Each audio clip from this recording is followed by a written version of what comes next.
Assalamu alaikum. I hope you all are fine. So in this video we are going to continue the series of CS 205 that is information security और इसमें जो है वो 264 lecture से start करना है। सबसे पहले बात आ जाती है सिक्योरिटी टेस्टिंग की। सिक्योरिटी टेस्टिंग ओवरऑल आपके पास एक प्रोसेस है जिसकी वजह से हम अपने ऑर्गेनाइजेशन के अंदर हमने जो भी सिक्योरिटी मैकेनिज़म्स जो हैं वो इंट्रोड्यूस करवाई हुई हैं, इम्प्लीमेंट की हुई हैं, उनमें हमने फ्लॉज को, एरर्स को जो है वो डिटेक्ट करना होता है, एक्सपोज करना होता है। तो ये बेसिकली मेन फंक्शनैलिटी है और अल्टीमेटली क्या होता है कि हम डेटा को जो है वो प्रोटेक्ट कर सकते हैं सिक्योरिटी टेस्टिंग के ज़रिए से। अच्छा, अब यहाँ पे बात आ जाती है कि सिक्योरिटी टेस्टिंग है आपके पास जो वो वैलिडेशन से कैसे डिफरेंट है। So do keep in mind कि जो सिक्योरिटी टेस्टिंग है वो नेसेसरली जो है वो वैलिडेशन नहीं है। क्यों? क्योंकि वैलिडेशन में हम बेसिकली ये देखते हैं कि एक जो स्टैंडर्ड सेट हुए हैं और एक आपकी ऑर्गेनाइजेशन ने कुछ रूल्स फॉलो किए हुए हैं। तो वैलिडेशन में हम बेसिकली ये वैलिडेट कर रहे होते हैं कि क्या आपकी ऑर्गेनाइजेशन का कल्चर, सिक्योरिटी कल्चर, उन रूल्स एंड रेगुलेशंस, उन स्टैंडर्ड्स के अकॉर्डिंग है या नहीं है, और अगर नहीं है तो फिर क्या डिफरेंट है, और उस डिफ्रेंशिएट को लाइक उन डिफरेंट जो भी डिफ्रेंसिएशन है उसको हमने कैसे जो है वो रेक्टिफाई करना है, कैसे करेक्ट करना है। ठीक हो गया? तो वैलिडेशन तो होती है ये। लेकिन सिक्योरिटी टेस्टिंग में हम ड्राई रन्स करवाते हैं, एक पूरा टेस्टिंग इन्वायरमेंट क्रिएट करते हैं। और यहाँ पे आपके पास दो तरीके होते हैं कि चाहे तो आप मैनुअल प्रोसेस के ज़रिए से लाइक मैनुअली जो है वो टेस्टिंग कर लें, या फिर ऑटोमेटेड होता है मशीन कंट्रोल या कंप्यूटर कंट्रोल। ठीक है?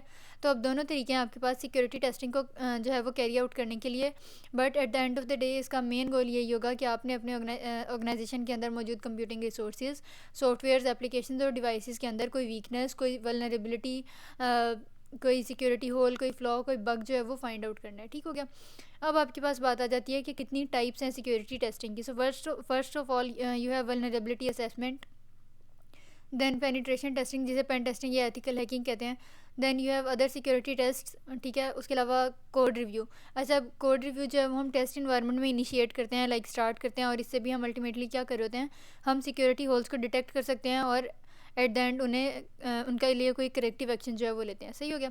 अब आपके पास बात आ जाती है जो पहली टाइप है सिक्योरिटी टेस्टिंग की, दैट इज़ वल्नरेबिलिटी असेसमेंट। अब जो वल्नरेबिलिटी असेसमेंट स्कैनर्स होते हैं उनके अंदर डिफरेंट जो है वो क्या होते हैं कि टेस्ट जो है वो बिल्ट इन होते हैं, जिसकी वजह से हम क्या कर सकते हैं कि हम मेलवेयर्स के अगेंस्ट अपने सिस्टम को प्रोटेक्ट कर सकते हैं, वल्नरेबिलिटीज़ के अगेंस्ट कर सकते हैं, और वेब एप्लीकेशंस अगर किसी अनसेफ सोर्स से आ रही हैं तो उनको भी प्रोटेक्ट किया जा सकता है। अब यहाँ पे अगर वो आपसे एग्जांपल पूछ ले तो आ जाता है ओवॉस टॉप 10।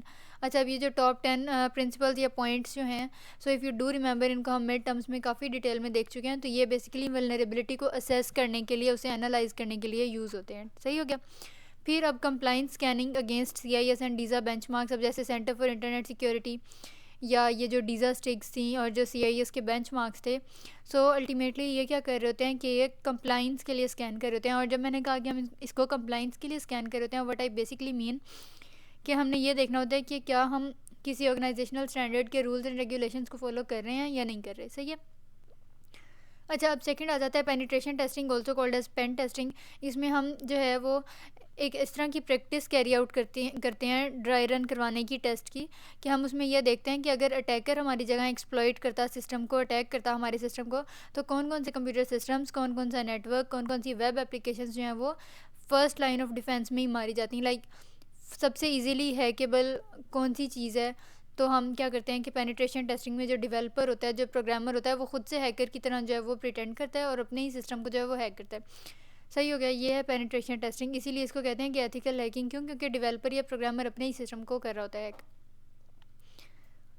अच्छा, अब उसके अलावा ये जो पेनिट्रेशन टेस्टिंग है उसके लिए मोस्टली आउटसोर्सिंग का यूज़ किया जाता है। And as I have already told you कि आउटसोर्सिंग बेसिकली क्या होता है कि किसी थर्ड पार्टी की आपने सर्विसेज लेनी है।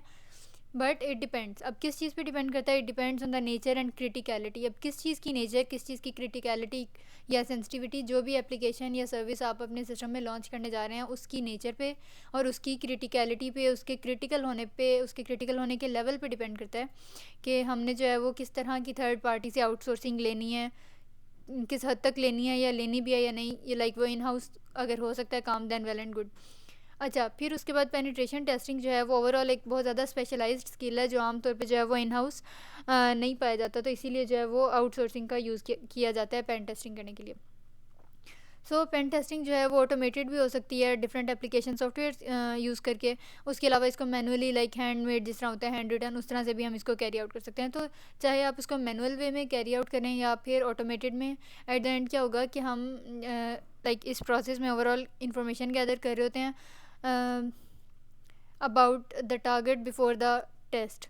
तो इसे कहते हैं रिकोनेसेंस अटैक, कि हम जो है वो पहले से होस्ट की जो है वो इन्फॉर्मेशन गेट कर लें और फिर उसको जो है वो हैक करें। फिर आ जाता है कि इसमें कुछ एंड पॉइंट्स और एंट्री पॉइंट्स को आइडेंटिफाई करते हैं, रिपोर्टिंग वगैरह हो जाती है एंड ऑल दैट स्टफ। सो ये सारा आ जाता है आपके पास पेन टेस्टिंग में। अच्छा, थर्ड पॉइंट था अदर सिक्योरिटी टास्क। सो अब जब बाकी टेस्टिंग की बात करते हैं तो हम क्या करते हैं कि अगर तो आपका जो ड्राई रन है, जो आपका टेस्ट बेड है, अगर वो इन हाउस कंडक्ट किया जा रहा है, लाइक अगर उसके लिए आउटसोर्सिंग की या किसी थर्ड पार्टी की ऐसे ज़रूरत नहीं पड़ रही, तो आपने क्या करना है कि इन टेस्ट्स को जो है वो एक स्टेजिंग इन्वायरमेंट में, एक टेस्टिंग इन्वायरमेंट में, एक पायलट टेस्टिंग इन्वायरमेंट में जो है वो कंडक्ट करवाना है। और फिर जब once you are done with this, तो फिर आपने उस टेस्टिंग इन्वायरमेंट से मूव करना है प्रोडक्शन इन्वायरमेंट की तरफ। और फिर जब प्रोडक्शन इन्वायरमेंट में भी आपके पास वो सारे सिक्योरिटी टेस्टिंग सक्सेसफुल हो जाती है, तो हम क्या करते हैं कि हम उसे फिर मेन स्ट्रीम में ले आते हैं। सही है। अच्छा, अब यहाँ पे अब वो कह रहे हैं कि अगर तो आपकी जो सिक्योरिटी टेस्ट वगैरह हैं, अगर वो किसी थर्ड पार्टी ने, किसी स्पेशलिस्ट ने कंडक्ट किए हैं लाइक पेनिट्रेशन टेस्टिंग में, तो क्या होगा कि ये सिर्फ प्रोडक्शन इन्वायरमेंट में कंडक्ट किए जाएंगे। और प्रोडक्शन इन्वायरमेंट मैंने आपको प्रीवियस वीडियो में बताया कि क्या होता है कि लाइव जाने से पहले, लाइक जैसे चैनल्स जो होते हैं यूट्यूब पे, या ओवरऑल जो भी कह लें कि टीवी चैनल्स होते हैं, वो जब लाइव जाते हैं तो उससे पहले एक स्टेज होता है जिसे हम कहते हैं प्रोडक्शन इन्वायरमेंट, और उससे भी पहले एक स्टेज होता है जिसे हम कहते हैं टेस्टिंग इन्वायरमेंट। सही है। तो अगर आपकी टेस्टिंग, लाइक अगर आप अपनी ऑर्गेनाइजेशन के कल्चर के लिए, सिक्योरिटी कल्चर के लिए टेस्टिंग किसी थर्ड पार्टी से कंडक्ट करवा रहे हैं, तो फिर क्या होगा कि हम टेस्ट इन्वायरमेंट में कुछ नहीं करते एज सच, बल्कि ये सारा जो टेस्टिंग का प्रोसीजर है, ये टेस्टिंग इन्वायरमेंट से निकल के नेक्स्ट जो इन्वायरमेंट है प्रोडक्शन इन्वायरमेंट, उसमें कैरी आउट किया जाता है। और उससे आगे भी एक लेवल है विच इज़ गो लाइव, और वहाँ पे फ़िलहाल ये नहीं हो रहा। सही हो गया। फिर आ जाता है कुछ इन हाउस सिक्योरिटी टेस्ट की बात करें तो इसमें जो है वो उसी हिसाब से कैपेबिलिटीज़ एंड एक्सपीरियंसेस आपको चाहिए होते हैं। और उसके अलावा हम डिफरेंट टूल्स यूज़ करके in house, like within the organisation and by the employees of the organisation and using the resources of the organisation, like सारा कुछ अगर आप सिर्फ अपनी ऑर्गेनाइजेशन के अंदर रहते रहते यूज़ कर रहे हैं, तो उसको हम इन हाउस टेस्टिंग कहते हैं। ठीक हो गया। अब ये डिफरेंट टूल्स यूज़ करके जो है वो कैरी आउट की जा सकती है, कंडक्ट की जा सकती है। अब यहाँ पे टूल्स आपके पास हैं ओवास्प, जैप, और ये जो है वो वेरिएंट है बेसिकली इसी ओवास्प का। और इसके टॉप 10 जो फाइंडिंग्स हैं वो हम मेनली यूज़ कर रहे होते हैं सिक्योरिटी होल्स को फिल आउट करने के लिए। देन यहाँ पे फाइंडिंग्स हम रिपोर्ट कर सकते हैं, लाइक आपको जो भी रिजल्ट मिला है उसको हम रिपोर्ट कर सकते हैं, एंड एट द एंड हम उनको जो है वो टाइमली एनालिसिस वगैरह के लिए, करेक्टिव एक्शंस के लिए यूज़ कर सकते हैं। सो एक बार अगर आपने लाइक सारा कुछ कर लिया है और पूरी in house testing carry out कर लिया है, even then it is suggested कि आप उसको एक बार रीकन्फर्म करें। और ये रीकन्फर्मेशन का जो प्रोसेस है ये किसके थ्रू किया जाता है, ये आईटी टीम्स के ज़रिए होता है। ठीक हो गया। अब आउटसोर्स्ड इवेंट्स या आउटसोर्स सिक्योरिटी टेस्टिंग की बात करें तो इसमें जो है वो लाइक गो लाइव जाने से पहले, लाइव मेन स्ट्रीम में जाने से पहले जो है प्रोडक्शन इन्वायरमेंट में हम आउटसोर्स्ड इवेंट्स को, आउटसोर्स्ड सिक्योरिटी टेस्ट्स को कैरी आउट करते हैं, और ये सेम सीक्वेंस ही फॉलो करता है। अच्छा, अब फोर्थ टाइप आ गई सिक्योरिटी टेस्टिंग की, विच इज़ कोड रिव्यू। और कोड रिव्यू में हम बेसिकली क्या करते हैं कि हम अपने, लाइक मैंने आपको बताया था कि अगर हम कोई भी एप्लीकेशन, कोई सॉफ्टवेयर यूज़ कर रहे हैं, तो डीप इनसाइड, डीप डाउन क्या होता है कि लाइक बैक स्टेज पे उसका कोई ना कोई सोर्स कोड होता है, जहाँ से लाइक जो वो कोड रन हो रहा होता है, तो वो आपकी एप्लीकेशन या आपका सॉफ्टवेयर जो है वो काम कर रहा होता है। सही हो गया। अब कोड रिव्यू जो टाइप है सिक्योरिटी टेस्टिंग की, उसमें हम एग्जामिन करते हैं, किस चीज़ को एग्जामिन करते हैं, किस चीज़ का जायज़ा लेते हैं, सोर्स कोड का। सही है। क्यों लेते हैं? अब हमने ये फाइंड करना होता है कि कोड में कहीं कोई बग तो नहीं है, कहीं कोई एरर तो नहीं है, कहीं कोई वल्नरेबिलिटी तो नहीं है। तो ये तो था हमारे पास मेन मोटिव कोड रिव्यू का। ठीक है। फिर उसके बाद हम कह रहे हैं कि अब जो कोड रिव्यू है ये कंप्लीट साइकिल है, और उसके अलावा ये बहुत ज़्यादा अर्ली फेजेस में इसकी इनिशिएशन हो जाती है, स्टार्ट हो जाता है ये। उसके अलावा ये प्रोडक्शन इन्वायरमेंट में भी कैरी आउट किया जा सकता है। उसके अलावा कोड रिव्यू के लिए आपको एक मेच्योर इंटरनल प्रोसेस चाहिए। उसके अलावा ये सॉफ्टवेयर क्वालिटी असेसमेंट टेस्टिंग के साथ भी इंटीग्रेट और इनकॉर्पोरेट जो है वो किया जा सकता है। फिर नेक्स्ट आ जाता है lecture number 265। So what is security accreditation?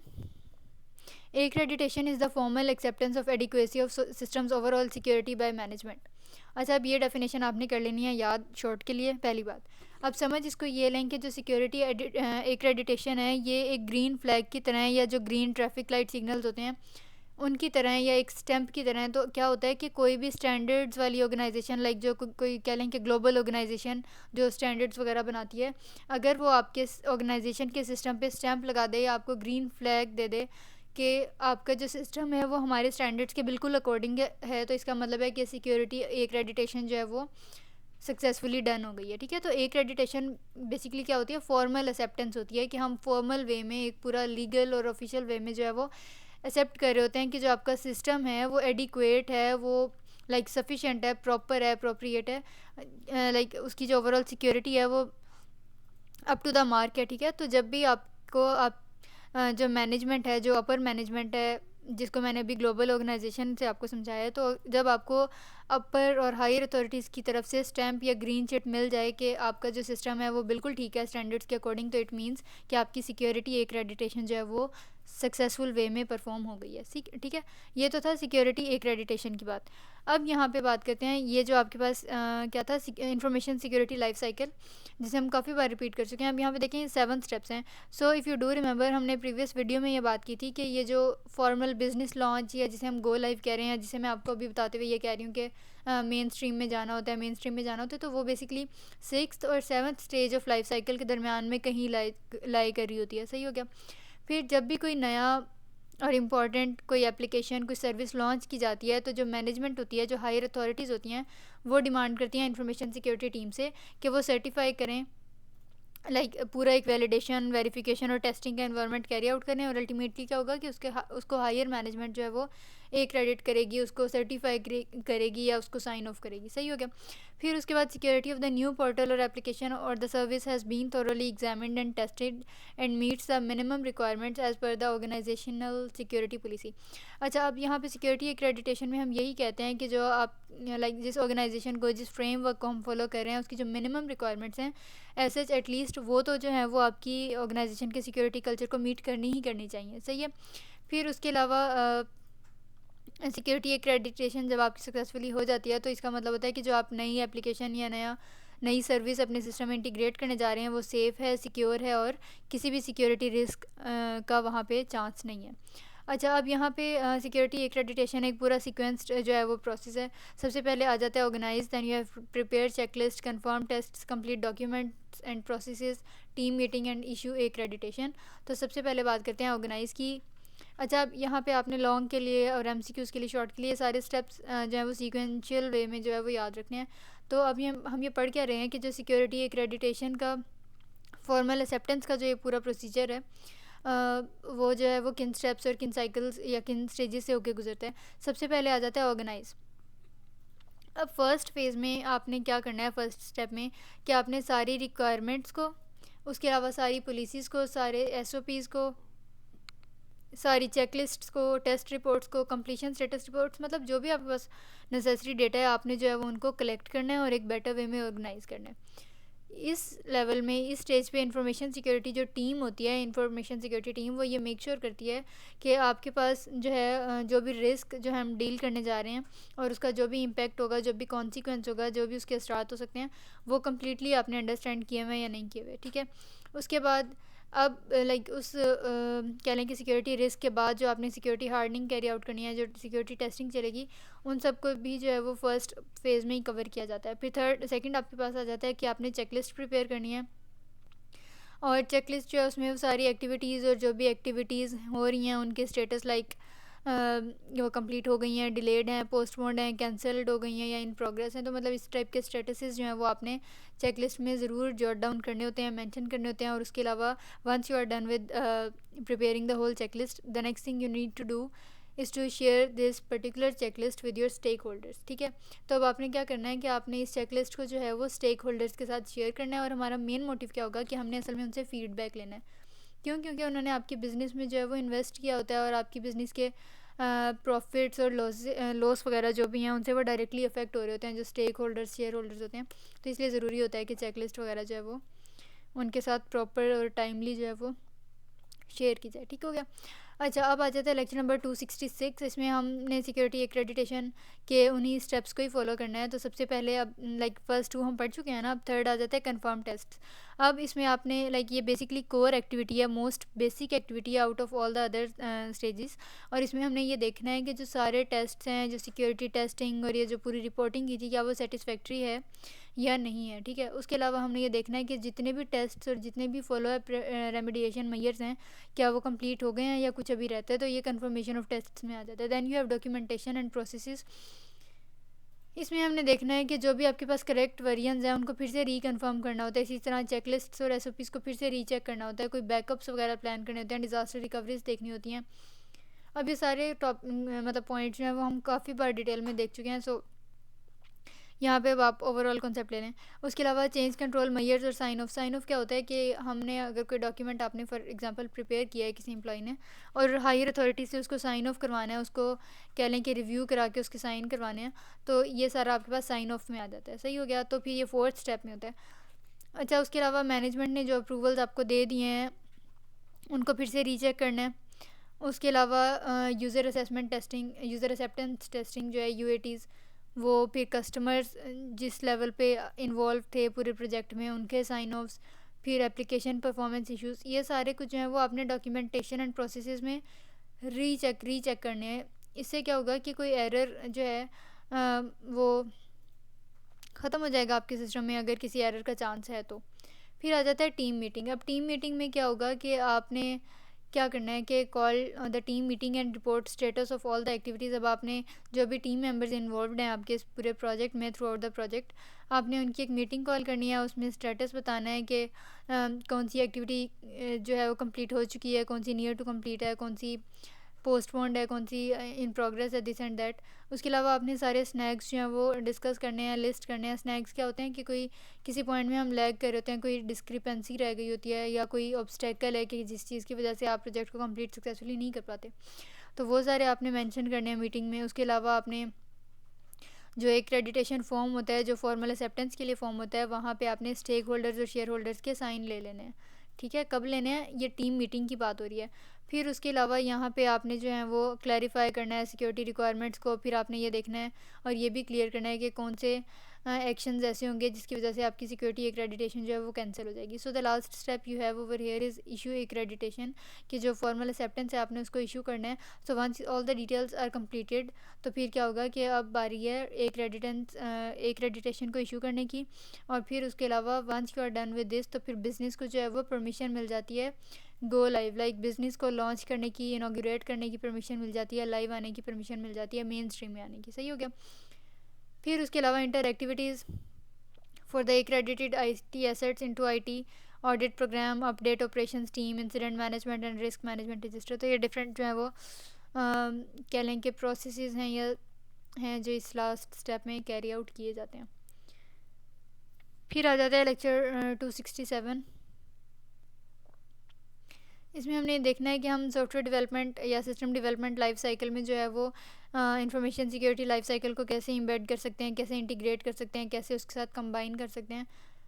सबसे पहले अब जो सॉफ्टवेयर एश्योरेंस मैच्योरिटी मॉडल है उसको डेवलप किसने किया है, ओवास्प ने। और ये आपको एक गाइडलाइन देता है, गाइडेंस प्रोवाइड करता है किस चीज़ के लिए, कि आपने जो है वो अपनी सॉफ्टवेयर डेवलपमेंट के दौरान सिक्योरिटी को कैसे जो है वो मेंटेन रखना है। अब ये टोटल 96 पेजेस की हमारे पास PDF है। सो अब इनमें से जो पहले दो थे, गवर्नेंस और कंस्ट्रक्शन, इनको वैसे हमने जो है मिड टर्म्स में भी काफ़ी डिटेल में देखा था, और हमने कहा था कि वेरिफिकेशन और डिप्लॉयमेंट को हम बाद में देखेंगे। सही है।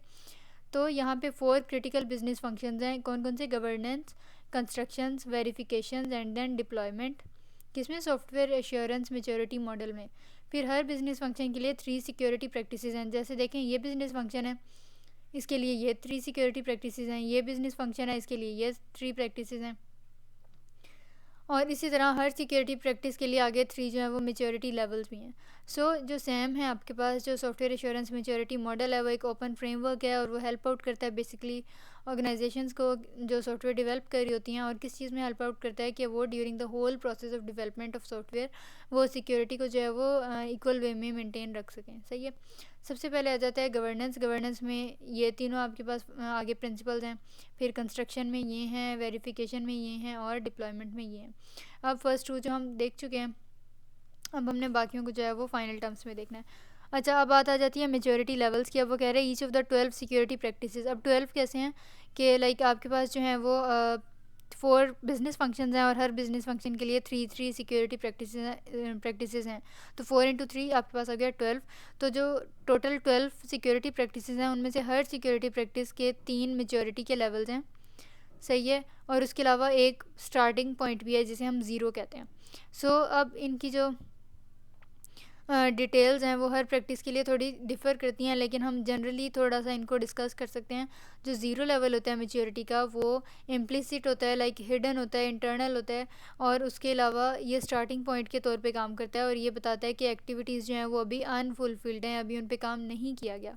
फिर फर्स्ट आ जाता है इनिशियल अंडरस्टैंडिंग का। फिर सेकंड आ जाता है इंक्रीजिंग एफिशिएंसी और effectiveness of security programme. And third level of maturity पे हम क्या करते हैं कि हम कंप्रिहेंसिव वे में मास्टरी जो है वो अचीव कर लेते हैं उस पर्टिकुलर सिक्योरिटी प्रैक्टिस पे। ठीक है। अब जो सैम डॉक्यूमेंट है उसके कुछ सेक्शंस हैं, लाइक उसमें हमने मॉडल को अंडरस्टैंड करना होता है and once you are done with this तो आपने मॉडल अप्लाई करना होता है। और फिर उसके बाद कुछ सिक्योरिटी प्रैक्टिसेस हैं and eight the very end you have case studies. अच्छा, अब हमारे पास आ जाता है टॉपिक नंबर 268 और इसमें जो है हमने अगेन कुछ सैम की बात करनी है। सैम आपके पास क्या है? सॉफ्टवेयर एश्योरेंस मेच्योरिटी मॉडल, और इसको डेवलप किसने किया है? ओवास्प ने। अब जब हम सॉफ्टवेयर सिक्योरिटी टेस्टिंग और वैलिडेशन की बात करते हैं, so if you do remember इसके सब्जेक्टिव पार्ट में हमने डिस्कस किया था कि इसके 2 फेजेस होते हैं। वो कौन से फेजेस हैं? वेरिफिकेशन और फिर है डिप्लॉयमेंट। ये 2 हैं, वेरिफिकेशन और डिप्लॉयमेंट। सही है। अब वेरिफिकेशन फेज़ की बात करते हैं, उसमें ये 3 आपके पास जो हैं वो आगे पॉइंट्स हैं, लाइक प्रिंसिपल्स हैं। कौन कौन से? Design review, code review and then you have security testing. अच्छा, अब जब डिज़ाइन रिव्यू की बात करेंगे तो इसका मेन फोकस ये होता है कि आपने सॉफ्टवेयर डिज़ाइन और सॉफ्टवेयर आर्किटेक्चर को जो है वो उनकी असेसमेंट करनी है, उनको एनालाइज करना है, ताकि कोई भी ऐसी प्रॉब्लम जो है इन फेजेस में आ रही है तो हम उसको बेटर वे में कोप अप कर सकें। उसके अलावा इसमें क्या होता है कि आर्किटेक्चर लेवल जो इश्यूज़ होते हैं हम उनको सॉफ्टवेयर डेवलपमेंट के साइकिल में जो है वो अर्ली डायग्नोज कर लेते हैं और हम टाइमली जो है वो उनको ठीक भी कर पाते हैं, जिसकी वजह से क्या होता है कि अगर हम बाद में लाइक लेटर ऑन अगर आपको पता चले कि इसमें ये कमी रह गई थी और फिर बाद में अगर हम उसको ठीक करना चाहें तो वो कंपैरेटिवली ज़्यादा कॉस्टली पड़ जाता है। ठीक है। तो डिज़ाइन रिव्यू की वजह से हम अपने सॉफ्टवेयर डेवलपमेंट में एरर्स को जो है वो कॉस्ट इफ़ेक्टिव वे में डील कर सकते हैं और रेक्टिफाई कर सकते हैं। अब जैसे मैंने आपको बताया था कि लाइक 3 लेवल्स हैं मेच्योरिटी के, इसी तरह डिज़ाइन रिव्यू जो प्रिंसिपल है उसमें ये 3 ऑब्जेक्टिव्स हैं। ऑब्जेक्टिव और कुछ उनसे लाइक उनसे रिलेटेड जो है वो आपके पास एक्टिविटीज़ हैं। तो सबसे पहले आ जाता है support ad hoc reviews of software design. Ad hoc reviews वो होते हैं जो हम बिल्कुल पुराने और ऑब्सोलीट रूल्स एंड रेगुलेशंस को फॉलो कर रहे होते हैं। डिज़ाइन रिव्यू में पहली बात ये आ जाती है और इसमें फिर 2 एक्टिविटीज़ हैं कि आपने सॉफ्टवेयर अटैक सर्फेस को आइडेंटिफाई करना है और आपने डिज़ाइन को जो है वो एनालाइज करना है और उसमें कोई सिक्योरिटी होल्स वगैरह हैं तो उनको फिलअप करना है। फिर नेक्स्ट आ जाता है कि आपने असेसमेंट सर्विसेज ऑफ़र करनी है। फिर इसकी एक्टिविटीज़ हैं कि आपने जो है वो कंप्लीट प्रोविजन जो है वो सिक्योरिटी मैकेनिज़म्स की इंस्पेक्ट करनी है, आपने एनालाइज करना है कि कहाँ पे कोई सिक्योरिटी होल मौजूद है, कहाँ पे नहीं है। फिर उसके अलावा जो कोड लाइक आपके पास डिज़ाइन रिव्यू है उसको आपने यूज़ करना है प्रोजेक्ट टीम्स के लिए। फिर थर्ड आपके पास ऑब्जेक्टिव आ जाता है कि आपने आर्टिफैक्ट्स और जो भी आपके पास पीसेस हैं, डॉक्यूमेंटेशन है, रिटर्न पीसेस ऑफ पेपर हैं, उनको जो है वो आपने वैलिडेट करना है, लाइक उनकी वैलिडेशन और वेरिफिकेशन वगैरह करनी है। और फिर यहाँ पे कुछ एक्टिविटीज़ आ जाती हैं। तो इस तरह की जो स्लाइड्स हैं वो ऐसे बिल्कुल एग्जैक्ट नहीं आती हैं, इनमें से बस आपने मेन पॉइंट्स देखने हैं और इस तरह की स्लाइड्स को आपने रीड आउट कर लेना है। अच्छा, अब यहाँ पे देखें आ जाता है कोड रिव्यू। कोड रिव्यू में क्या होता है कि हम सॉफ्टवेयर को जो है वो इंस्पेक्ट करते हैं, उसका जायज़ा लेते हैं किस लेवल पे? सोर्स कोड के लेवल पे।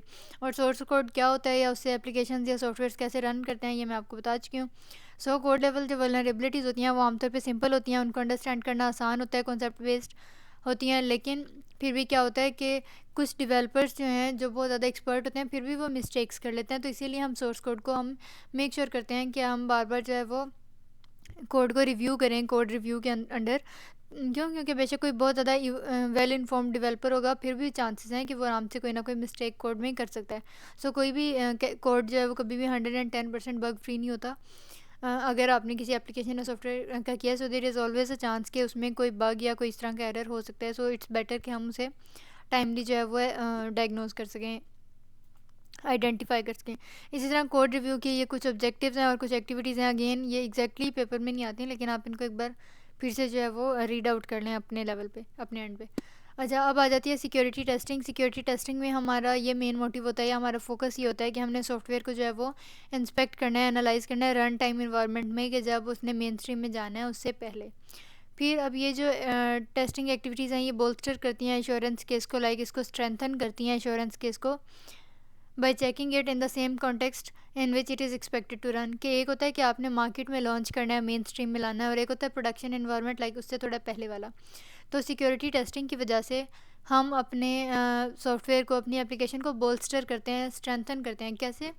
कि हम उसको उसी लिहाज से चेक करते हैं। हम समझते हैं कि अब बेशक ये प्रोडक्शन इन्वायरमेंट में है, हम ये समझ के चेक करते हैं कि अगर ये रन इन्वायरमेंट में जाएगा, मार्केट में जाएगा, मेन स्ट्रीम में, तो वो किन की क्या क्या उससे एक्सपेक्टेशंस हैं, क्या एक्सपेक्ट किया जा सकता है उससे। तो अगर हम वो कीप इन माइंड, लाइक हमारे माइंड में हो, और हम उस हिसाब से अगर चेकिंग करें तो वो ज़्यादा इफेक्टिव होती है। उसके अलावा सिक्योरिटी टेस्टिंग से क्या होता है कि हम मिस कॉन्फ़िगरेशंस वगैरह को जो है वो डायग्नोज कर सकते हैं, या फिर बिज़नेस के ऑपरेशंस में, फंक्शनैलिटीज़ में कोई, उनकी लॉजिक में कोई एरर आ रहा है, तो वो जो है वो सिक्योरिटी टेस्टिंग से इजीली हम फाइंड आउट कर सकते हैं। अगेन इसकी आ जाती हैं कुछ objectives and then you have activities, इनको आपने अपने एंड पे रीड कर लेना है। अच्छा, let's look at same deployment phase in the next module. Next आ जाता है 269। अच्छा, जैसे अब हमें पहले से पता है कि इसमें जो है हमने डिप्लॉयमेंट फ़ेज़ की बात करनी है। डिप्लॉयमेंट ये है environment hardening, vulnerability management, operational enablement. सही हो गया। सबसे पहले आ जाता है इन्वायरमेंट हार्डनिंग। अब इन्वायरमेंट हार्डनिंग का मेन फोकस ये होता है कि आपने एक अश्योरेंस, एक श्योरिटी जो है वो आपने क्रिएट करनी है रन टाइम इन्वायरमेंट के लिए, ठीक है। Since secure operation of an application can be deteriorated by problems in external components, hardening this underlying infrastructure directly improve the overall security. अच्छा, अब आपकी कोई एप्लीकेशन है, कोई सर्विस है, कोई सॉफ्टवेयर है, अगर उस पर कोई एक्सटर्नल कंपोनेंट किसी लिहाज से इफ़ेक्ट कर रहा है तो क्या होगा कि वो डिटीरियोरेट हो जाएगी, तबाह हो जाएगी, डिस्ट्रॉय हो जाएगी। इसीलिए इन्वायरमेंट को हार्डन करना जो है वो ज़रूरी होता है, ताकि हमारा जो मेन इंफ्रास्ट्रक्चर है, जो बैकबोन है आपके सिक्योरिटी कल्चर की, वो इफ़ेक्ट ना हो किसी इन्वायरमेंट में मौजूद किसी एक्सटर्नल कंपोनेंट की वजह से। सही है, तो ये इसका मेन मोटिव है। अब यहाँ पे जैसे देखें, इसके ऑब्जेक्टिव्स हैं कि आपने बेस लाइन अंडरस्टैंड करनी है कि कौन कौन से टूल्स और कौन कौन से फैक्टर्स आपकी ऑर्गेनाइजेशन में जो है वो आपकी एप्लीकेशन और सॉफ्टवेयर के साथ डायरेक्टली डील करते हैं। फिर इसी तरह सेकंड आपके पास ऑब्जेक्टिव आ जाता है कि आपने कॉन्फिडेंस इंप्रूव करना है एप्लीकेशन ऑपरेशंस में। फिर थर्ड आ जाता है कि आपने अगेन वैलिडेशन वगैरह करनी है और उनके स्टेटस वगैरह चेक करने थे। इनकी कुछ एक्टिविटीज़ हैं, इनको आपने जो है वो रीड आउट कर लेना है। इस तरह की स्लाइड जो हैं वो यूजुअली आती नहीं है, क्योंकि अब बाकी आपके पास बहुत सारे मेन टॉपिक्स हैं जिनमें से क्वेश्चन आ रहे होते हैं। फिर भी आपने उसको जो है वो बिल्कुल इग्नोर नहीं करना, आप एक बार उसको रीड कर लें खुद से। अच्छा, अब आ जाता है वल्नरेबिलिटी मैनेजमेंट। अब वल्नरेबिलिटी मैनेजमेंट में क्या होता है कि हम ये देखते हैं कि ऑर्गेनाइजेशन के अंदर कोई लाइक सिक्योरिटी होल तो मौजूद नहीं है, कोई वीकनेस या कोई फ्लॉ तो मौजूद नहीं है। And once you have found out the vulnerability in your system, तो हम क्या करते हैं कि उसके लिए कोई करेक्टिव एक्शन लेते हैं। सही है। फिर उसके बाद यहाँ पे जो है हम अल्टीमेटली एफिशिएंसी को इंक्रीज़ कर रहे होते हैं, और जो रिपोर्टिंग है वो हम बिल्कुल प्रॉपर वे में कर रहे होते हैं, rather than chaotic and uninformed responses. क्यों? क्योंकि अगर आपने वल्नरेबिलिटी मैनेजमेंट को अच्छे से एग्जीक्यूट नहीं किया होगा तो आपका जो इन्वायरमेंट है ऑर्गेनाइजेशन का, वो बहुत ज़्यादा रैंडम होगा इस तरह से। सही हो गया। तो वल्नरेबिलिटी मैनेजमेंट को अगर हम एग्जीक्यूट कर लेते हैं तो फिर सब कुछ जो है वो टाइमली और इफेक्टिवली हो जाता है। अब ये इसके कुछ ऑब्जेक्टिव्स हैं कि आपने जो हाई लेवल प्लान को अंडरस्टैंड करना है, फिर एक्सपेक्टेशंस को आपने एलेबोरेट करना है, क्लियर करना है। उसके अलावा एनालिसिस इंप्रूव करनी है, और उसके अलावा फीडबैक्स की जो है वो भी आपने देखते रहना है। सो इसको आपने खुद जो है वो रीड कर लेना है। अब आ जाता है ऑपरेशनल इनेबलमेंट। इसमें हमारा मेन फोकस ये होता है कि आपने ऐसी इन्फॉर्मेशन को गेन करना है, गेट करना है और गैदर करना है, इकट्ठा करना है, जो आपकी ऑर्गेनाइजेशन के लिए जो है वो क्रिटिकल है। जिसकी वजह से क्या होगा कि हम क्या करेंगे कि जो हमने सॉफ्टवेयर क्रिएट करना है, उसमें जो बिल्ड करना है हमने सॉफ्टवेयर, उसकी जो भी टीम्स हैं, जो टीम्स रिस्पॉन्सिबल हैं सॉफ्टवेयर या एप्लीकेशन को बिल्ड करने के लिए, वो बेटर वे में जो है वो अपना ऑपरेशन परफॉर्म कर सकेंगी। ठीक है। उसके अलावा आपने एक बार ऑपरेशनल इनेबलमेंट कैरी आउट कर ली तो हम उसको बाकी यूज़र्स और बाकी ऑपरेटर्स के साथ भी जो है वो बेटर वे में कम्युनिकेट कर सकते हैं। अगर आपके पास ये ऑपरेशनल इनेबलमेंट वाली इंफॉर्मेशन ना हो तो फिर क्या होगा कि ऐसा सॉफ्टवेयर भी जो इतने ज़्यादा सिक्योरिटी चेक्स एंड बैलेंसेस के साथ जो है वो डिज़ाइन किया गया था, वो बाद में जो है वो रिस्क की वजह बन सकता है। सही हो गया। तो इसलिए जो है वो आपने इस फेज़ में मेक श्योर करना है कि आपने ऑपरेशनल इनेबलमेंट को जो है वो सेटअप किया हो। इसी तरह यहाँ पे इसके कुछ ऑब्जेक्टिव्स आ जाते हैं कि आपने डेवलपमेंट टीम्स और ऑपरेटर्स के दरमियान में जो है वो कम्युनिकेशन रखनी है, फिर आपने एक्सपेक्टेशंस इंप्रूव करनी है सॉफ्टवेयर डेवलपमेंट के साथ, और फिर उसके अलावा आपने क्या करना है कि मेक श्योर करना है कि वैलिडेशन की जाए कंप्लीटनेस के लिए, दिस एंड दैट। अच्छा, अब Sam like software assurance maturity model जो है ये एक एक्सीलेंट मॉडल है सॉफ्टवेयर एश्योरेंस चेक करने के लिए, और इसके अलावा it has also multitude of additional materials, guidance and tools for software and ऐसी भी एप्लीकेशंस लाइक सॉफ्टवेयर से रिलेटेड जो भी एप्लीकेशंस वगैरह होती हैं उनकी सिक्योरिटी के लिए काफ़ी सारी गाइडेंस और गाइडलाइंस और टूल्स जो हैं वो ओवॉस्प के पास होते हैं। अच्छा, अब आ जाते हैं next topic which is topic number 270।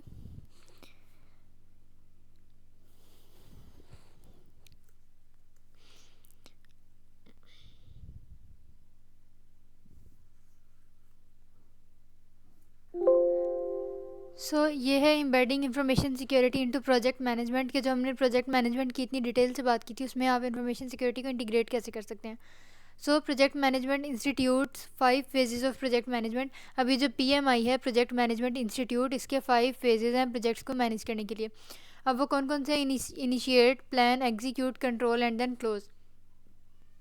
सबसे पहले आ जाता है कि आपने क्या करना है। इनिशिएट जो आपके पास फेज़ है, उस फर्स्ट फेज़ में हम प्रोजेक्ट की स्पॉन्सरशिप लेते हैं, जो भी आपके पास वेल सूटेड स्पॉन्सर्स हैं उनसे। फिर उसके बाद हम रिक्वायरमेंट्स को इकट्ठा करते हैं, एनालिसिस करते हैं। उसके अलावा जो है वो प्रोजेक्ट के लिए एक चार्टर, एक पूरा जो है वो रूल्स एंड रेगुलेशंस का मेन पॉइंट्स का जो है वो एक चार्ट या कह लें कि एक डॉक्यूमेंट तैयार कर लेते हैं। अब इसको हमने, क्योंकि इसमें ये लाइक जो प्रोजेक्ट मैनेजमेंट का ये जो लेवल है इसमें हमने इंफॉर्मेशन सिक्योरिटी को ऐड करना है ना, तो इसमें यहाँ पे कौन कौन से सिक्योरिटी टास्क किए जाते हैं कि आपने सिक्योरिटी रिक्वायरमेंट्स को स्टडी करना है, फिर उसके अलावा सिक्योरिटी के लिहाज से जो भी इम्पैक्ट होगा, जो भी इफेक्ट होगा उसको आपने असेस करना है, एनालाइज करना है, और फिर उसके अलावा ये जो ऊपर आपने चार्टर बनाया है, डेवलप किया है प्रोजेक्ट का, उसमें आपने एक सेक्शन रखना है, अलग से डिवोट करना है सिक्योरिटी सेक्शन के नाम से। फिर नेक्स्ट आ जाता है प्लान। प्लान में हम प्रोजेक्ट मैनेजमेंट के हिसाब से हम क्या करते हैं कि प्लान बनाते हैं प्रोजेक्ट का, और फिर उसके अलावा हम ये देखते हैं कि कौन कौन सी रिसोर्सेज अवेलेबल हैं, लाइक हम उनको आइडेंटिफाई करते हैं, एट द एंड हम उनको क्या करते हैं, स्केड्यूल करते हैं कि कौन सा रिसोर्स किस माइलस्टोन को अचीव करने के लिए यूज़ होगा, कितना यूज़ होगा, कितना बच जाएगा, वेस्टेज के चांसेस हैं या नहीं, दिस एंड दैट। तो कौन कौन से सिक्योरिटी टास्क इसमें इन्वॉल्व हैं कि आपने जो है वो सिक्योरिटी के हिसाब से रोल्स जो है वो आइडेंटिफाई करने हैं कि जो पूरी आपके एम्प्लॉयज़ हैं, आपकी टीम जो है उसमें कौन कौन सा पर्सन, कौन कौन सा एम्प्लॉय कौन सा सिक्योरिटी रोल जो है वो प्ले करेगा।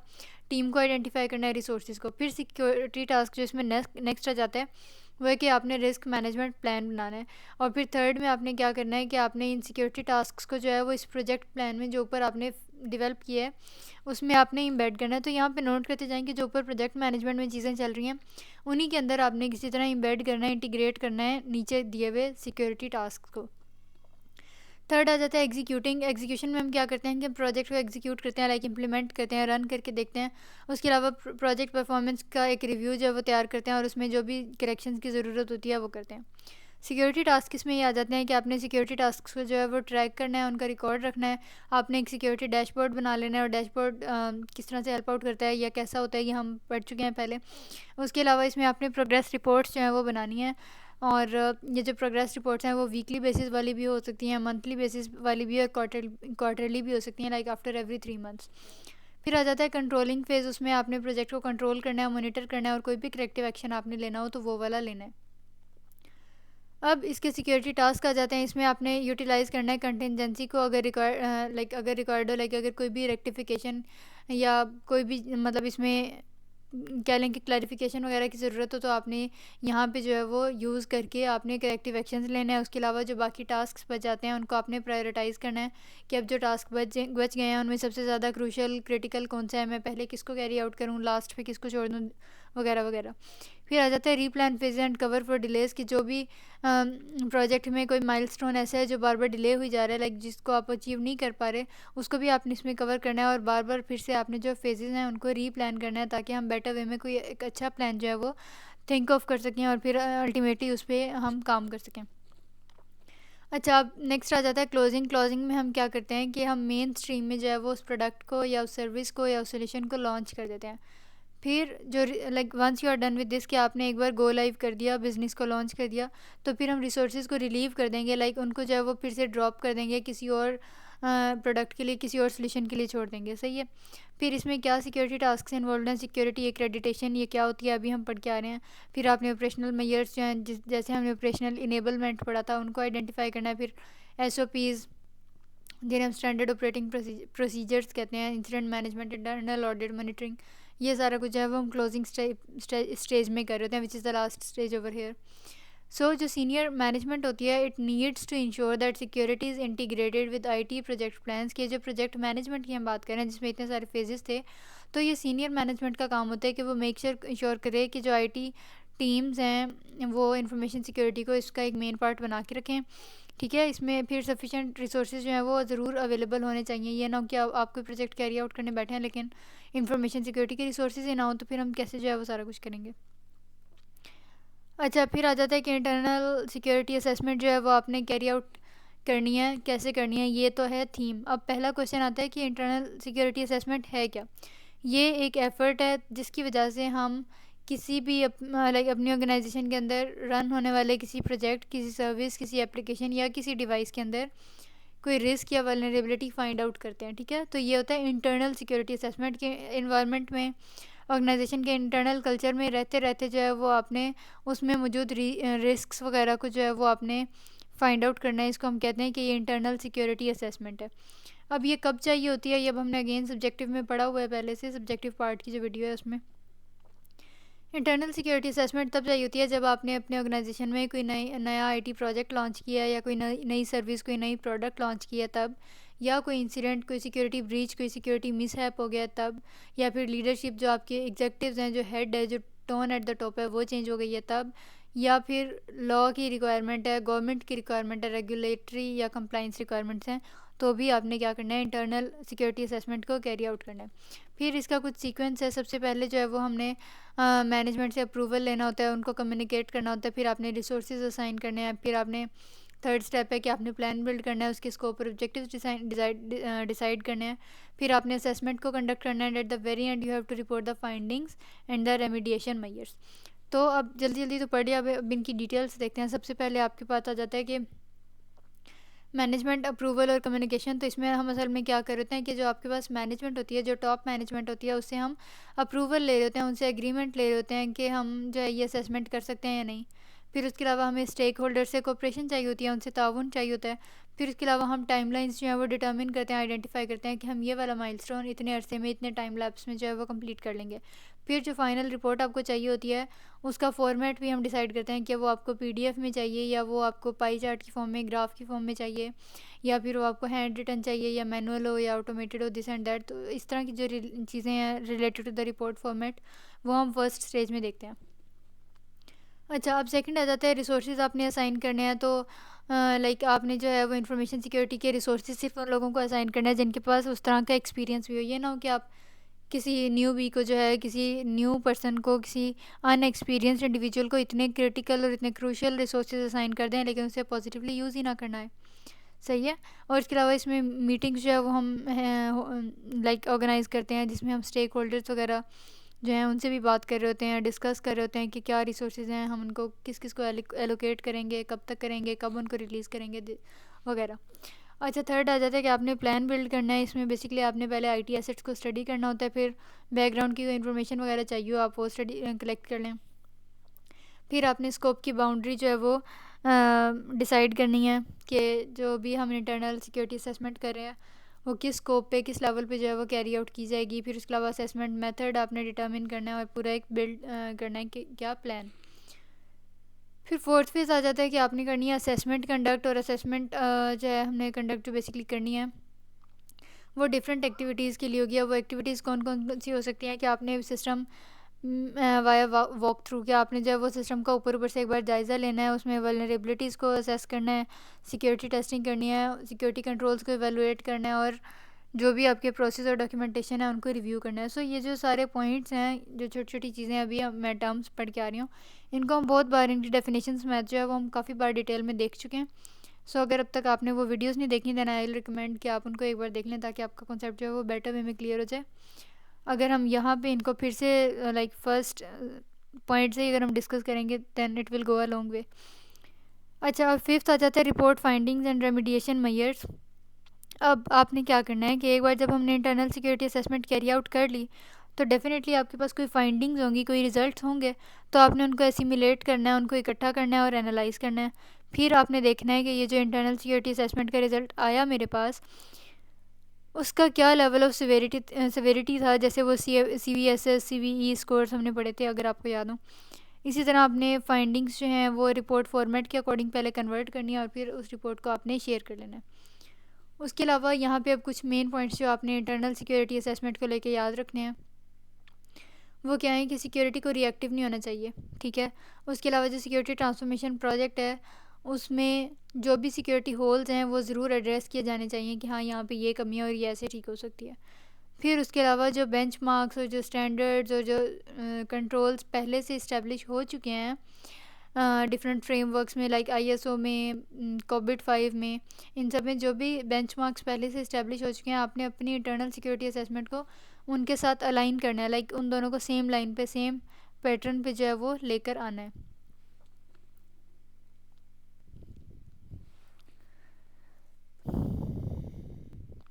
अच्छा, अब यहाँ पे सिक्योरिटी असेसमेंट की डिफरेंट टाइप्स हैं, जैसे vulnerability assessment, then you have penetration testing, audits, white box, grey box और black box assessments, risk assessment, threat assessment, bug bounty और रेड टीम।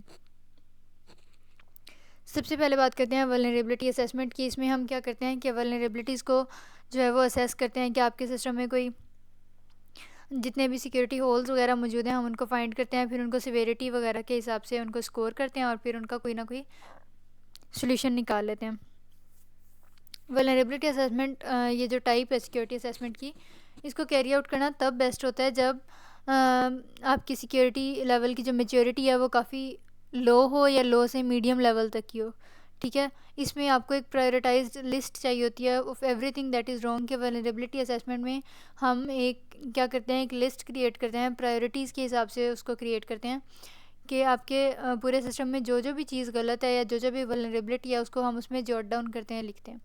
और इसका मेन गोल ये होता है कि आप जितनी चीज़ों को मैक्सिमम जितनी चीज़ों को फिक्स कर सकें उसको कर लें, कि इसमें वल्नरेबिलिटी असेसमेंट में, and I repeat, it's one of the types of security assessments.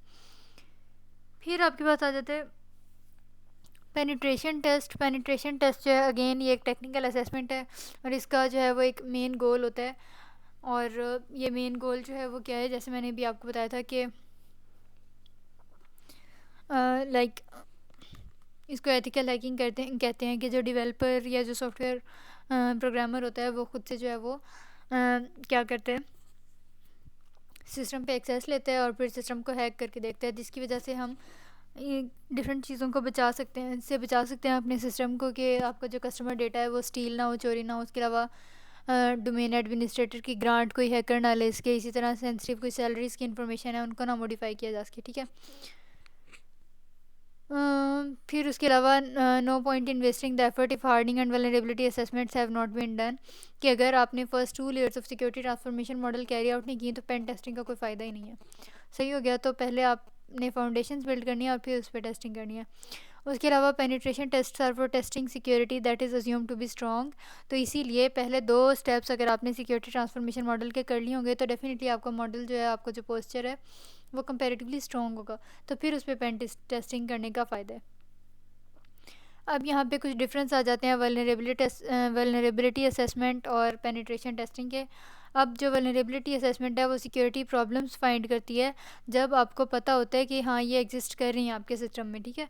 और जो पेनिट्रेशन टेस्टिंग है वो क्या करती है कि आपको एक इस तरह की कॉन्फ़िगरेशन, इस तरह का सेटअप प्रोवाइड करती है जब आपको लग रहा होता है कि भाई मेरा सिस्टम सिक्योर है। जैसे पेनिट्रेशन टेस्टिंग होती है उसमें सॉफ्टवेयर डेवलपर ने, प्रोग्रामर ने अपनी तरफ से तो सिक्योर प्रोग्राम में जो है वो कोड किया है ना, लेकिन वो लाइक क्या करता है कि उसे ये बिलीव होता है कि उसका सिस्टम सिक्योर है, लेकिन इवन देन अगर वो हैकर बन के जो है वो हैक करता है और फिर उसे पता चलता है कि अच्छा इसमें ये जो है वो फॉल्ट मौजूद था। लेकिन जो वल्नरेबिलिटी असेसमेंट होती है वो नाम से ही पता चल रहा है कि उसमें हमने वल्नरेबिलिटीज़ ही चेक करनी है, हमने जो है वो सिक्योरिटी होल्स हमें लग रहा है कि हाँ हैं और हमने उसको चेकआउट करना है। और पेनिट्रेशन टेस्टिंग में हम ये सोच के चलते हैं कि मे बी हमारा सिस्टम बिल्कुल सिक्योर है, और फिर बाद में जो है वो हम डिफरेंट वीकनेसेस और फ्लॉज को आइडेंटिफाई कर सकते हैं। फिर थर्ड टाइप आ जाती है ऑडिट। ऑडिट जो है वो टेक्निकल भी हो सकता है या non technical, like documentation based भी हो सकता है। और इसका मेन फोकस ये होता है कि कोई कॉन्फ़िगरेशन जो पहले से एग्जिस्ट कर रही है वो स्टैंडर्ड्स के अकॉर्डिंग कैसे मीट कर रही है, क्या उनका डिफरेंस है, क्या कमी है, क्या ज़्यादती है, दिस एंड दैट। फिर ऑडिट में हम बात करते हैं कि जो ऑर्गेनाइजेशंस हैं वो कंप्लाइंस को शो करने के लिए, डिमॉन्स्ट्रेट करने के लिए ऑडिट यूज़ करती हैं। और कंप्लाइंस क्या होता है? रूल्स एंड रेगुलेशंस के अकॉर्डिंग अपने सिस्टम के डिफरेंट प्रोसेसेस को लेके चलना। सो कंप्लाइंस को हम यूज़ नहीं कर सकते सिक्योरिटी को डिमॉन्स्ट्रेट करने के लिए, हमें ऑडिट का सहारा लेना पड़ता है, ठीक है।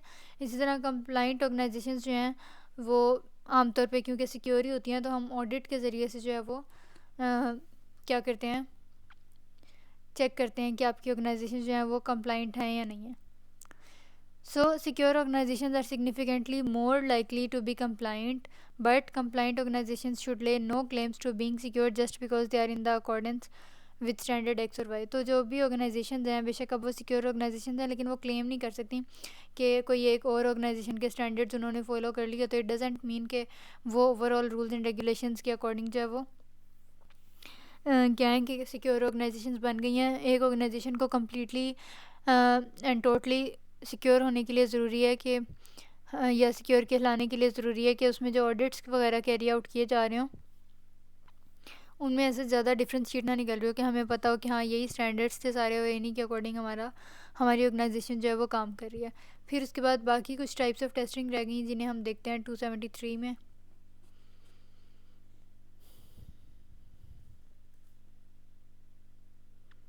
अब इसमें पहले 3 तो हमने पढ़ लिए हैं, इसीलिए यहाँ पे फेड हुए में।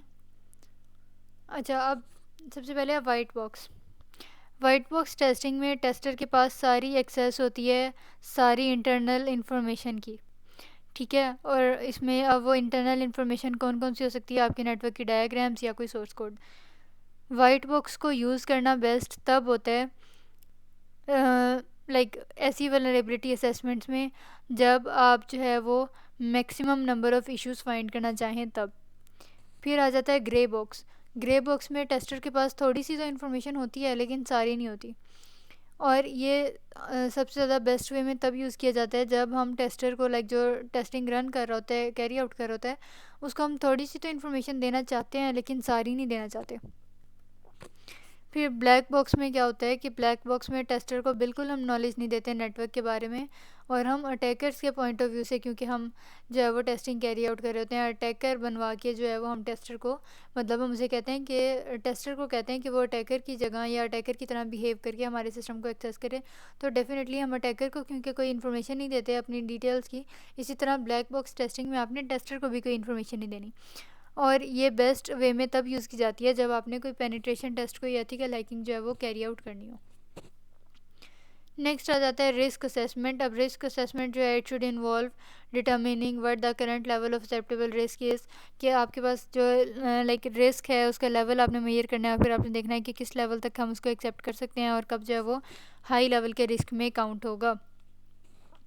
रिस्क असेसमेंट में जो है हम आमतौर पे 2 डायमेंशंस या 2 एस्पेक्ट्स या 2 पॉइंट्स की बात कर रहे हैं। When you have probability and then you have impact. तो रिस्क असेसमेंट जो है ये एक अम्ब्रेला टर्म है, लाइक इसमें जो है वो काफ़ी सारी चीज़ें आ जाती हैं और ये काफ़ी सारी चीज़ें काफ़ी सारे पॉइंट्स को डिटर्मिन करने के लिए यूज़ होता है। अब वो कौन कौन से पॉइंट्स हैं कि लाइक कोई भी अगर आपका सिस्टम है उसको कैसे अटैक किया जा सकता है, कौन अटैक करेगा, क्या अटैक करेगा, और अगर वो अटैक करेगा तो क्या क्या लूज़ होगा। उसके अलावा जो भी आपके सिक्योरिटी होल्स हैं उनको कैसे एड्रेस करना। तो ये सारी जो एक्टिविटीज़ हैं वो रिस्क असेसमेंट की अम्ब्रेला में आती हैं।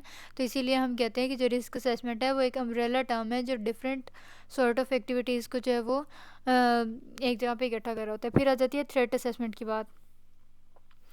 इसमें हमने ये देखना होता है लाइक जो भी ड्राइवर या टेस्टर होता है जो थ्रेट असेसमेंट को कैरी आउट कर रहा होता है वो ये देखता है कि कितने रिसोर्सेज जो हैं वो किसी इशू पे को सॉल्व करने पे जो है वो लगाने चाहिए। मतलब जिस इशू को हम डील कर रहे हैं, जो इशू इन क्वेश्चन है, लाइक जो उस वक्त हम इशू डिस्कस कर रहे हैं, उस पर कितने ज़्यादा रिसोर्सेज जो हैं वो हम इन्वेस्ट कर सकते हैं और कितने जो है वो नहीं कर सकते।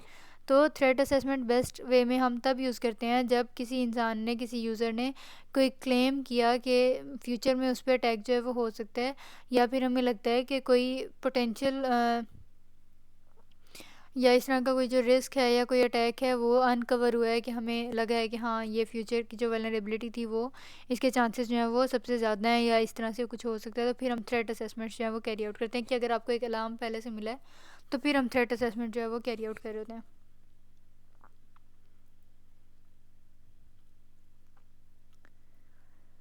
अच्छा, अब आ जाती है बग बाउंटी और रेड टीम की बात। बग बाउंटी, जैसे मैंने आपको बताया था कि ये टेक्निकल सिक्योरिटी असेसमेंट है, जिसमें हम क्या करते हैं, that leverages crowd sourcing to find vulnerabilities in a system. के आप कोई भी जो बड़ी बड़ी वेबसाइट्स या ऑर्गेनाइजेशंस होती हैं, प्लेटफॉर्म्स होते हैं, वो डेवलपर्स को और सॉफ्टवेयर प्रोग्रामर्स वगैरह को, वेब डेवलपर्स को ख़ुद से इनवाइट करते हैं कि वो आएँ और उनके सिस्टम में जो है वो क्या करें कि कोई ना कोई एरर या बग फाइंड करके दिखाएं। और जब कोई डेवलपर जो है वो बग फाइंड करके दे देता है तो फिर उसे बाउंटीज़ या रिवॉर्ड्स वगैरह जो हैं वो मिलते हैं। सही है। और उसके अलावा यहाँ पे देखें कि like the central concept is simple: security testers, regardless of quality, have their own set of strengths, weaknesses, experiences, biases, preferences, and these combine to yield different findings for the same system when tested by different people. तो एक organisation या उसकी कोई website अगर पहले से fully tested है, लेकिन अगर उसको डिफरेंट डेवलपर्स जो हैं वो डिफरेंट फैसेट से, डिफरेंट एंगल से जब उसको टेस्ट करेंगे, तो क्योंकि हर डेवलपर की अपनी स्ट्रेंथ्स होती हैं, अपनी वीकनेसेस होती हैं, उनके अपने एक्सपीरियंस, अपनी फेवर्स होती हैं, कुछ चीज़ों को वो लाइक कर होते हैं, कुछ डिसलाइक्स, और ये सारी चीज़ें मिला के हम जितने मर्ज़ी बार भी आप अपने सिस्टम को जब वो चेक करवा लें, आपको हर बार थोड़ा डिफरेंट रिज़ल्ट मिलेगा। तो बग बाउंटीज़ जो हैं वो सबसे ज़्यादा टॉप मोस्ट मेथड है फॉर फाइंडिंग इश्यूज़। और उसके अलावा जो बाकी मेथड्स हैं वो ऐसे इतनी ज़्यादा वल्नरेबिलिटीज़ नहीं फाइंड करके दे सकते। क्यों? क्योंकि बग बाउंटी में जो है वो डेवलपर्स को एंड में बाउंटीज़ मिल रही होती हैं, रिवॉर्ड्स मिल रहे होते हैं, और जो है वो इसकी वजह से मोस्ट नंबर जो आपके पास इश्यूज़ का है वो बग बाउंटीज़ के ज़रिए से ही फाइंड आउट किया जाता है। फिर आ जाती है red team assessment. Red team assessment is a group of users जो इंडिपेंडेंट होते हैं और जो किसी ऑर्गेनाइजेशन को चैलेंज देते हैं कि वो अपनी सिक्योरिटी की इफ़ेक्टिवनेस को जो है वो इम्प्रूव करे। इसी तरह जो रेड टीम्स होती हैं वो उसकी सर्विसेज जो है वो कॉन्टीन्यूस होती हैं और डिस्क्रीट नहीं होती। उसके अलावा ये बेस्ट यूज़ तब की जाती है जब किसी ऑर्गेनाइजेशन ने जो है वो वल्नरेबिलिटी मैनेजमेंट के मेन पॉइंट्स या जो उसकी बेसिक्स थी, जो फंडामेंटल्स थे, वो तो कवर कर लिया, उनको अडॉप्ट भी कर लिया, लेकिन उसमें कोई ना कोई सलाहियत मौजूद है कि वो अपने इन्वायरमेंट में कोई सस्पिशियस, कोई इलीगल जो है वो बिहेवियर को डिटेक्ट कर सके। तो फिर रेड टीम को इन्वॉल्व किया जाता है और रेड टीम जो है वो हैकर की तरह बन के, और मतलब जो टेस्टर्स होते हैं, रेड टीम टेस्टर्स, वो लाइक हैकर्स बिहेव करते हैं, लाइक इंट्रूडर्स बिहेव करते हैं, और वो आपके सिस्टम को जो है वो असेस करते हैं। और जिसकी वजह से हमें क्या पता चलता है कि बेशक आपने अपने सिस्टम में वल्नरेबिलिटी मैनेजमेंट वगैरह जो है बड़े स्ट्रॉन्ग वे में की हुई है, लेकिन फिर भी कोई अगर उसमें कहीं डिस्क्रिपेंसी कोई रह जाएगी तो वो रेड टीम आपको बता देगी। The term red team is taken from the military maneuvers when a red team simulates attacks and a blue team takes evasive measures against those attacks. तो वो कह रहे हैं रेड टीम और ब्लू टीम ये दो टर्म्स इसलिए use हुए हैं कि मतलब हिस्टोरिकल टर्म्स हैं या हिस्ट्री में इनका कहीं ना कहीं कोई कॉर्नर जो है वो मैच होता है। रेड टीम को रेड टीम इसलिए कहा जाता है क्योंकि रेड टीम जो है वो अटैक्स को इनिशिएट करती है, और ब्लू टीम को इसलिए ब्लू टीम कहा जाता है क्योंकि वो उस रेड टीम की तरफ से किए जाने वाले अटैक को जो है वो डिफेंड करने की कोशिश करती है। नेक्स्ट मॉड्यूल हमारे पास आ गया 275 और टोटल है हमारे पास 284।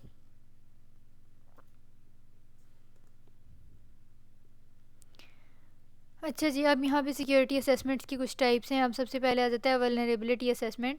ये इसकी समरीज़ हैं। अच्छा, अब समरीज़ में हमने लाइक वल्नरेबिलिटी असेसमेंट हम इसलिए कैरी आउट करते हैं ताकि जो आपका सिस्टम है उसमें जितनी हम वल्नरेबिलिटीज़ फाइंड कर सकते हैं वो कर लें, और फिर बाद में हम प्रायोरिटाइजेशन सेट कर देते हैं कि भाई ये वाली वल्नरेबिलिटी को आपने पहले ज़्यादा डील करना है, फिर उसके बाद ये, उसके बाद ये, लाइक उनकी क्रिटिकलिटी के हिसाब से। और आउटपुट में आपको एक लिस्ट मिलती है जिसमें इश्यूज़ को प्रायोरिटी वाइज जो है वो सेट किया गया होता है। फिर आ जाता है पेन टेस्टिंग। पेन टेस्टिंग को ये डिटर्मिन लाइक डिज़ाइन इसलिए किया जाता है ताकि हम ये डिटर्मिन कर सकें कि कोई अटैकर जो है वो कौन कौन से गोल्स अचीव कर सकता है अगर वो हमारे सिक्योरिटी पोस्चर को अटैक करे। तो इसके आउटपुट में आपको क्या मिलता है कि एक रिपोर्ट मिलती है जिसमें ये पता चलता है कि आपको गोल्स अचीव हुए या नहीं। लाइक जो हैकर है वो गोल्स अचीव कर सकता है सिक्योरिटी हैक के या नहीं कर सकता अगर वो आपके सिस्टम पे अटैक करे तो। फिर आपके पास आ जाता है ऑडिट में जो है वो हमने ये देखना होता है कि how a given organization measures against a given standard के जो भी स्टैंडर्ड्स जो फ्रेमवर्क्स हैं जो ग्लोबल हैं इंटरनेशनल उनके अकॉर्डिंग आपकी ऑर्गेनाइजेशन जो है वो कितना फॉलो उनको कर रही है और कितना नहीं कर रही। उसके अलावा ऑडिट्स जो हैं वो एज़ पर द रूल आपके सिक्योरिटी को डायरेक्टली नहीं टेस्ट कर रही होती बल्कि वो कंप्लाइंस के थ्रू लाइक वो बेसिकली ये चेक कर रही होती हैं कि जो आप एक स्टैंडर्ड्स हैं और एक आपकी ऑर्गेनाइजेशन का कल्चर है तो वेल कंप्लाइंट हैं दोनों आपस में या नहीं। तो ये मेन काम होता है ऑडिट का। तो ये खुद से डायरेक्टली सिक्योरिटी को नहीं टेस्ट करती बल्कि थ्रू कंप्लाइंस करती है। उसके आउटपुट में इसके रिज़ल्ट में आपको एक लिस्ट मिलती है ऐसे एरियाज़ की जिनको जो है वो फ़िक्स करने की ज़रूरत है, ठीक करने की ज़रूरत है ताकि हमारा सिस्टम जो है वो वेल कंप्लाइंट हो जाए, रूल्स के अकॉर्डिंग हो जाए। फिर यहाँ पे आपके पास आ जाती हैं white box, grey box, black box assessments. इसमें हम बेसिकली आइडेंटिफाई कर रहे होते हैं कि आपने जो है वो टेस्टर को कितनी ज़्यादा इन्फॉर्मेशन प्रोवाइड करनी है असेसमेंट के दौरान। उसके अलावा ये इंटरनल भी हो सकती हैं, external, application based, network based या इस तरह से इसकी डिफरेंट टाइप्स हैं। सही है। फिर रिस्क असेसमेंट की बात करें तो इसमें हम क्या करते हैं कि किसी भी ऑर्गेनाइजेशन को जो रिस्क फेस करने पड़ सकते हैं और उनके क्या एक्सेप्टेबल लेवल हैं कि किस एक्टिविटी को हम रिस्क में काउंट करेंगे, किसको नहीं करेंगे, किसको मोस्ट क्रिटिकल डिक्लेयर करेंगे, दिस एंड दैट। ये सारा कुछ हम risk assessment type of security assessment में पढ़ते हैं और इसके आउटपुट में आपको एक लिस्ट मिलती है जिसमें रिस्क को जो है वो प्रायोरिटाइज़ किया जाता है और लाइक उनकी बाद में रिकमेंडेशंस भी होती हैं कि इस रिस्क को इस तरह जो है वो आपने सॉर्ट आउट करना है और डील करना है। फिर थ्रेट असेसमेंट्स में जो है वो आपने क्या करना है कि थ्रेट आपको मिले हुए हैं, अलार्म्स और नोटिफिकेशंस आपको मिले हुए हैं। अब थ्रेट असेसमेंट करके आपने ये एनालाइज़ करना है कि क्या ये थ्रेट इतना इंपॉर्टेंट है कि मैं इस पर अपने रिसोर्सेज लगाऊँ या ना लगाऊँ। सही हो गया। फिर इसकी आउटपुट में आपको एक रिकमेंडेशन मिलती है, आपको एक सजेशन मिलती है जो बेसिकली ये बताती है कि कितने रिसोर्सेज, फर्स्टली तो ये बताती है कि जो आपको थ्रेट मिला है, जो अलार्म मिला है, उस पर रिसोर्सेज लगाने हैं भी कि नहीं, और इन केस अगर लगाने हैं तो किस हद तक जो है वो आपने रिसोर्सेज लगाने हैं किसी पर्टिकुलर थ्रेट पे। ये आपको थ्रेट असेसमेंट की आउटपुट में मिलता है। Then you have bug bounties. Bug bounties में हम इसकी समरी में जो है वो क्या करते हैं कि हम क्राउड सोर्सिंग करते हैं, लाइक बहुत सारे डेवलपर्स को इनवाइट करते हैं किसी सिस्टम की वल्नरेबिलिटीज़ और सिक्योरिटी होल्स को एक्सप्लॉइट करने के लिए। उसके अलावा ये एक्सपर्टीज़ जो है वो यूज़ करती हैं बहुत सारे इंडिपेंडेंट रिसर्चर्स की, और हर किसी का अपना अपना पर्सपेक्टिव होता है, अपना अपना पॉइंट ऑफ व्यू होता है। और अल्टीमेटली यहाँ पे आप देखें इसका आउटपुट नहीं लिखा हुआ, लेकिन आउटपुट में यही होगा। लाइक वैसे है नहीं तो करने की ज़रूरत नहीं है, लेकिन अगर खुद से सोचें तो बग बाउंटी का आउटपुट ये होगा कि आपको बग्स मिल जाएंगे आपके सिस्टम में, और जो टेस्टर्स होंगे उनको रिवॉर्ड मिल जाएगा, बाउंटी मिल जाएगी। सही हो गया। फिर आ जाता है red team testing. Team testing में लाइक ये कॉन्टीन्यूस होती है, जैसे मैंने बताया कि ये पॉइंट टू पॉइंट नहीं होनी चाहिए। और उसके अलावा ये इम्यूलेट करती है, लाइक कॉपी करती है, मिमिक करती है ऑर्गेनाइजेशन के रियल वर्ल्ड अटैकर्स को, जैसे मैंने आपको बताया। और जो रेड टीम्स होती हैं वो कॉन्टीन्यूसली ऑपरेट करती हैं और बहुत ज़्यादा उनकी कम रिस्ट्रिक्शंस होती हैं। क्यों? क्योंकि वो हैकर बन के काम कर रही होती हैं ना, तो उनको कम से कम रिस्ट्रिक्शन में रखा जाता है ताकि वो बेटर वे में जो है वो इम्यूलेट कर सकें, कॉपी कर सकें रियल वर्ल्ड सिनेरियो को। सो ये different types of security assessments थी जिनको हमने यहाँ पे स्टडी किया।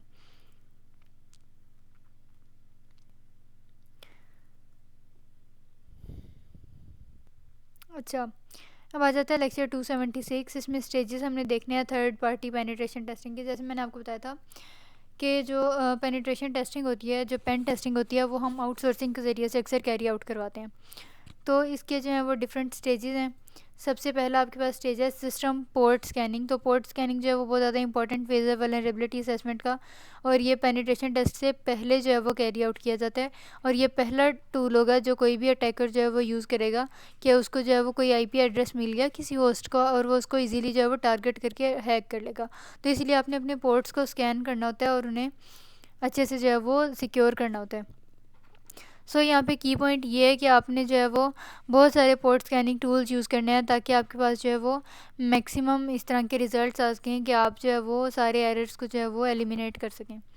फिर आ जाता है कि आपने सिस्टम की सर्विसेज को जो है वो आइडेंटिफाई करना है। सो एक बार आपने पोर्ट्स को जो है वो सिक्योर कर लिया और उनको इन्यूमरेट कर लिया, उनकी काउंटिंग कर ली, उसके बाद आपने अब ये देखना है, आपने डिटर्मिन करना है कि लाइक ऐसी कौन सी सर्विसेज हैं जिन्होंने पोर्ट्स को यूटिलाइज़ किया हुआ है, ठीक है। अब ये होगा कैसे, आपने जो है वो बैनर्स को एनालाइज करना है। अब वो बैनर्स कौन से हैं जो जब भी किसी पोर्ट पे कोई कनेक्शन किया जाता है ना, तो एक नोटिफिकेशन आ जाता है, तो उस नोटिफिकेशन को आपने बेसिकली एनालाइज करना है। तो फिर आपको पता चल जाएगा कि कौन कौन सी सर्विसेज जो हैं वो क्या कर रही हैं कि यूज़ कर रही हैं पोर्ट्स को, या उन्होंने पोर्ट्स को ओपन रखा हुआ है।